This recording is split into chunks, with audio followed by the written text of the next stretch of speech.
बिस्मिल्लाहिर्रहमानिर्रहीम, अस्सलाम वालेकुम नाजरीन। मैं हूं बाबर हयात और आप देख रहे हैं 24/7 उर्दू न्यूज पर होम एक्सपेंस के ताउन से बाबर हयात। सुनो नाजरीन, आज वर्ल्ड कप में डिफेंडिंग चैंपियन के साथ वो सलूक हुआ है कि अल अमान अल हफीज। यकीन कीजिए कि हमें तो अपने बच्चों पे प्यार आ रहा है, पाकिस्तान के प्लेयर्स के ऊपर प्यार आ रहा है कि भाई तुम इतना बुरा नहीं खेल रहे जितना इस वर्ल्ड कप की जो डिफेंडिंग चैंपियन है वो उतना बुरा खेल रही है। और मुझे वो लतीफ़ा याद आ गया। वो मैं अब पूरा तो नहीं बयान करूंगा, जिन लोगों ने सुन रखा है उनको यकीनन लुत्फ आएगा उस लतीफ़े का, कि वो बादशाह ने कहा था कि कोई फ्रूट लेके आए और फ्रूट अगर उसको पसंद आया तो उस पर सजा दी जाएगी। सजा कौन सी दी जाएगी वो मैं नहीं बता सकता, वो आप समझदार है। तो हुआ यूं कि एक जो है वो बंदा आया, तो मुख्तलिफ लोग आए। वो एक बंदा आया, मुख्तलिफ लोग आए, किसी ने कोई छोटा फल ले आया, कोई खजूर ले आया, कोई इस तरह का फल ले आया। एक साहब आए, वो सेब लेके आ गए। अब सेब बड़ा था तो सेब लेके आए तो वो परेशान, साथ वो रोए, साथ में वो हंसना शुरू कर दें, थोड़ा सा रोए फिर थोड़ा सा हंसना शुरू कर दे। तो बादशाह सलामत ने कहा कि तुम फ्रूट लाए हो, तुम रो भी रहे हो और तुम हंस भी रहे हो। बादशाह को उसका भी फ्रूट नहीं पसंद आया था, तो उसने जनाब उसने कहा कि बादशाह सलामत बात यह है, रो मैं इसलिए रहा हूं कि मैं सेब लेके आया हूं, और हंस मैं इसलिए रहा हूं कि जो मेरे पीछे बंदा आ रहा है ना वो तरबूज लेके आ रहा है, वो तरबूज लेके आ रहा है, इतना बड़ा फल लेके आ रहा है। तो भाई हमें तो सेब ही मिला था पाकिस्तान को, इंग्लैंड को तो तरबूज मिल गया आज। तो इंग्लैंड को हम कहेंगे कि आप तरबूज कबूल करें। यानी इतनी बदतरीन शिकस्त कि 399 के ताकुब में पूरी टीम 170वें आउट हो गई और पूरे मैच में कहीं नहीं लगा कि यार इंग्लैंड जो है वो इस मैच में कहीं मौजूद है, खासतौर पे चेज में तो कहीं नहीं लगा। और इतनी बड़ी शिकस्त कि ये वर्ल्ड कप की बदतरीन शिकस्त है। जी हाँ, ये वर्ल्ड कप की बदतरीन शिकस्त है, सबसे हाईएस्ट मार्जिन की शिकस्त है। और इस शिकस्त ने तो पाकिस्तान का इंडिया से हारने वाला दुख भी जो है एशिया कप में बुला दिया। पाकिस्तान 228 रन से हारा था और यहां पर जो है ये उसको भी इसने क्रॉस कर दिया, 229 रन की शिकस्त हुई है। अब ये जो शिकस्त हुई है, इस शिकस्त से पाकिस्तान और ऑस्ट्रेलिया दोनों के लिए उम्मीद की किरण जागी है। देखिए, अब मसला यह है कि वो कल वाला मैच डन एंड डस्टेड हो गया, वो मैच खत्म हो गया, कहानी खत्म हो गई। अब लोग ये पूछ रहे हैं कि भाई आगे भी जा सकते हैं क्या, पाकिस्तान की टीम जो है वो आगे जा सकती है। देखिए, पाकिस्तान की टीम आगे जा सकती है। अच्छी खबर है ये पाकिस्तान की टीम के लिए कि कम से कम इंग्लैंड जो है वो आज तीसरा मैच हार कर, कम से कम 4 मैचेस में से 3 मैच इंग्लैंड की टीम हार गई है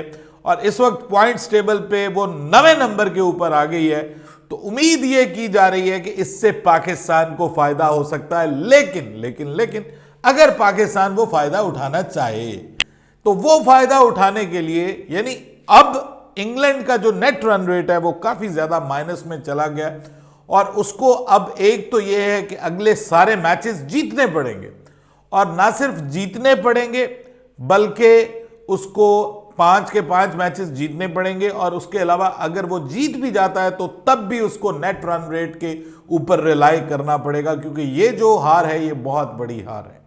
4 मैचेस में से सिर्फ 1 मैच वो टीम जीती है, तो हम तो बेहतर है ना जी, हम 4 में से 2 जीते हुए हैं। इसी तरह ऑस्ट्रेलिया ने भी 4 में से 2 जीते हुए हैं। नेट रन रेट हमारा और ऑस्ट्रेलिया का कोई बहुत बड़ा डिफरेंस नहीं है, दोनों माइनस में है, कोई 2-3 डेसिमल पॉइंट्स का डिफरेंस है। तो वो एक अच्छी जीत से पाकिस्तान को मिल सकता है, पाकिस्तान ऑस्ट्रेलिया से आगे जा सकता है। और उसके लिए सबसे पहला काम पाकिस्तान को यह करना है कि 23 को पाकिस्तान को अफगानिस्तान के साथ जो मैच खेलना है वो कम से कम जीतना जरूर है।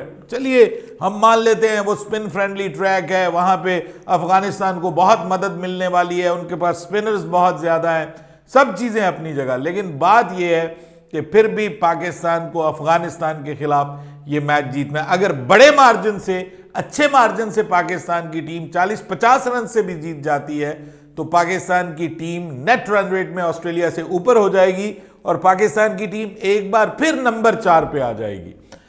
तो ये अब बात बहुत हद तक क्लियर हो गई है। अभी तक वर्ल्ड कप में व्यूअर्स के 1, 2, 3 ऑलमोस्ट फाइनलाइज हो गई हैं, यानी पहले की 3 टीमें। अब टॉप पे कौन होगा वो तो बाद की बात है, वो जाहिर बात कल अब इंडिया और न्यूजीलैंड का मैच है, उसमें जो एक टीम हार जाएगी वो टॉप से नीचे आ जाएगी और दूसरी ऊपर चली जाएगी।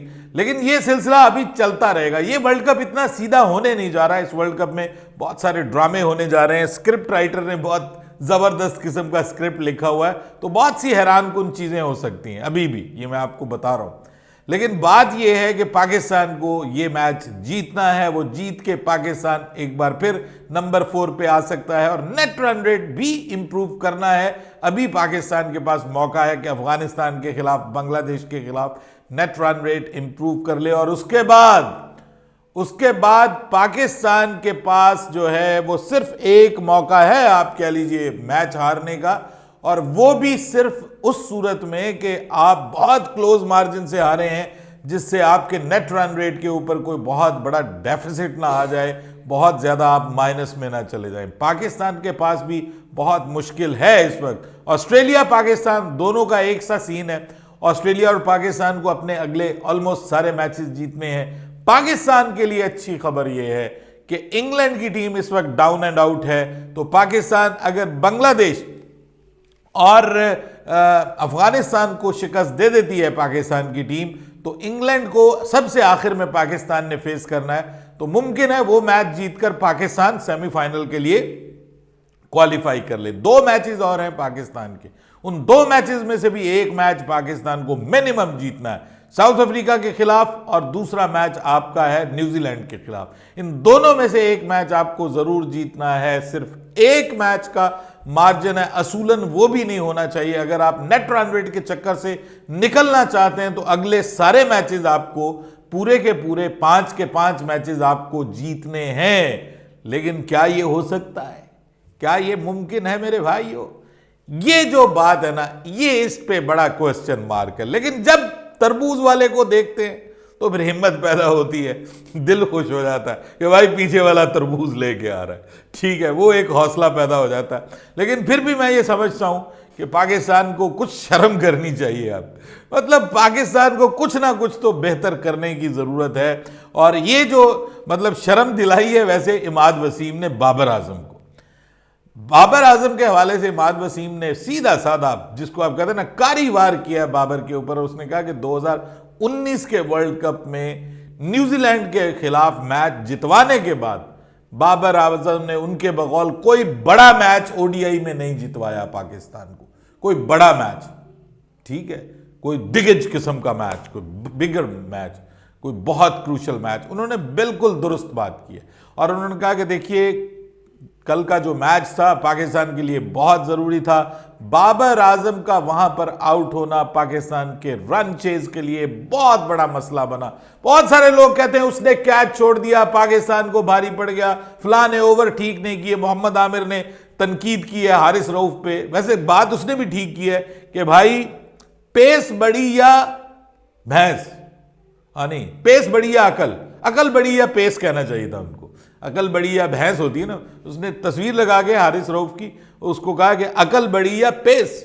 मतलब आपको शुरू में यह समझ जाना चाहिए था कि इस पिच के ऊपर पेस नहीं चलने वाली। इस पिच के ऊपर अगर पेस चलानी है तो आपको पीछे बॉल करनी पड़ेगी और आप आगे बॉल करके मार खाएंगे इस पिच के ऊपर। और वही उन्होंने पहले 3 ओवर में किया। 3 ओवर में 49 रन दे करके, अगर उन्होंने 3 ओवर्स में 30 रन भी दिए होते तो बड़ा डिफरेंस हो सकता था और बाकी बॉलर्स भी अगर जल्दी पिच को समझ जाते। वैसे इसमें ज्यादा कसूर जो है ना जी, मेरे हिसाब से वो हमारे बॉलिंग कोच का है। वो पता नहीं क्या करता रहा वो मॉर्नी मार्कल, मतलब उसको आगे बताना चाहिए था। आपने कल देखा एडम जेम्पा के साथ स्पिन बॉलिंग कोच बाहर बैठा हुआ था। हमारे कोच को आपने देखा बॉलिंग कोच को बाहर कभी?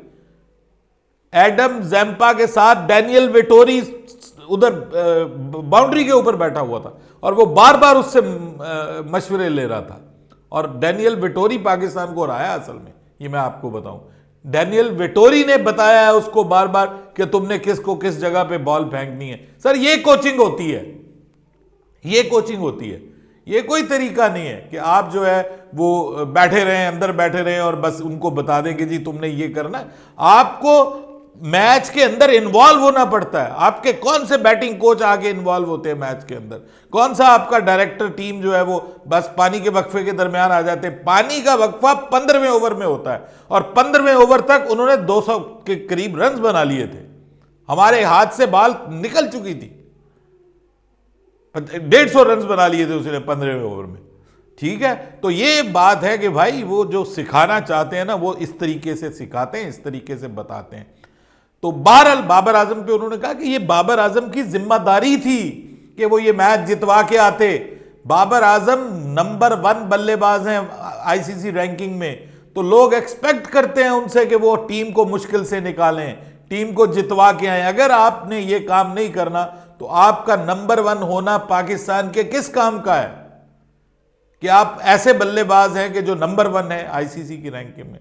तो बिल्कुल दुरुस्त का है। और मेरे ख्याल में उन्होंने इसके ऊपर भी बात की। उन्होंने कहा हम दुश्मन तो नहीं है, लेकिन थोड़ा कॉम्प्लिकेटेड है हमारा आपस का relationship.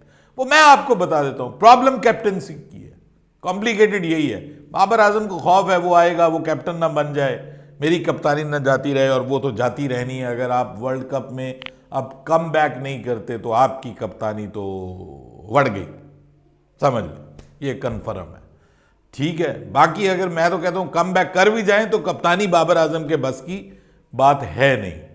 This is not Babar Azam's way at all, और इस पे पाकिस्तान को सोचने की जरूरत है। बहरहाल पाकिस्तान का मैच है अफगानिस्तान के साथ, कुछ नई तजावीज़ आ रही हैं, अगली वीडियो में उसके ऊपर बात करेंगे। तब तक के लिए बाबर हयात को इजाज़त दीजिएगा। अल्लाह हाफिज़।